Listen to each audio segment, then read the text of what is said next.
So, what happens when chaos hits and everything is on the line? How do you keep a clear head? Well, it turns out the military has been working on that exact problem for centuries.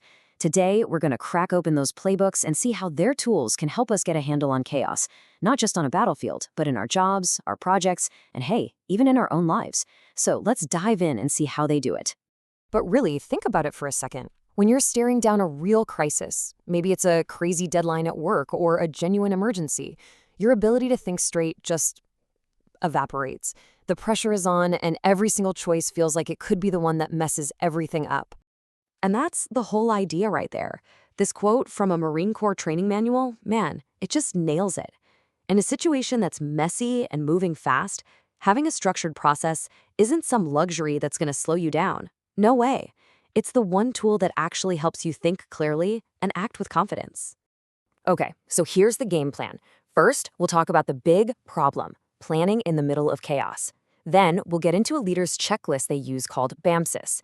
After that, we're going to zoom way in on the analytical engine behind it, Mett-Tc. And then, we'll pull all the way back out to see how you can use this stuff, well, pretty much anywhere.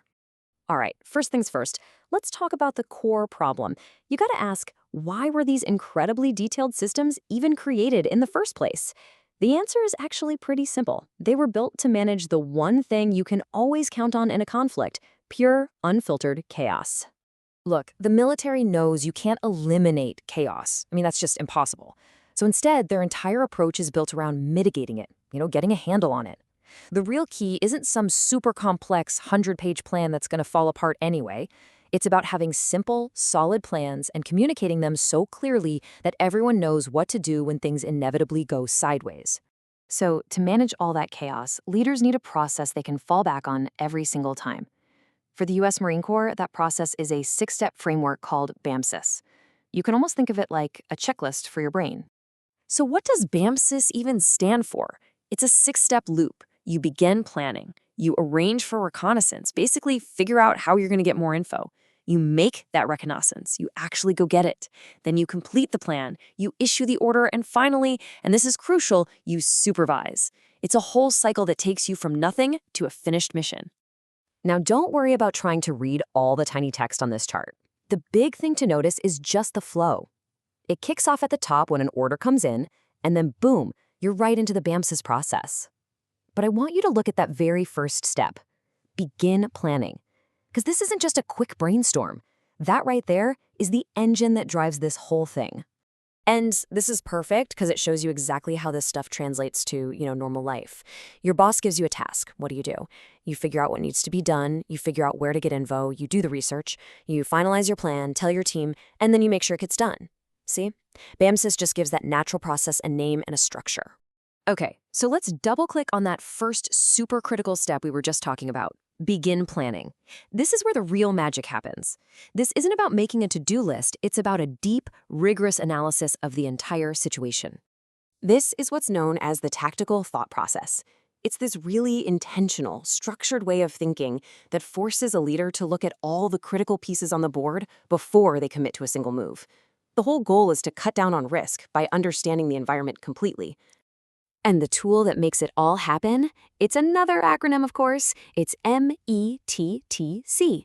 That stands for Mission, Enemy, Terrain and Weather, Troops and Support, Time Available, and Civil Considerations. This is the absolute heart of the analysis. It's a checklist to make sure you haven't missed anything important. So, what does this analysis actually look like in practice?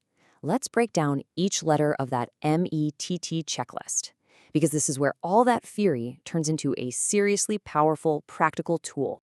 Let's kick it off with M, mission. This isn't just about what you were told to do, it's about understanding the real intent behind it.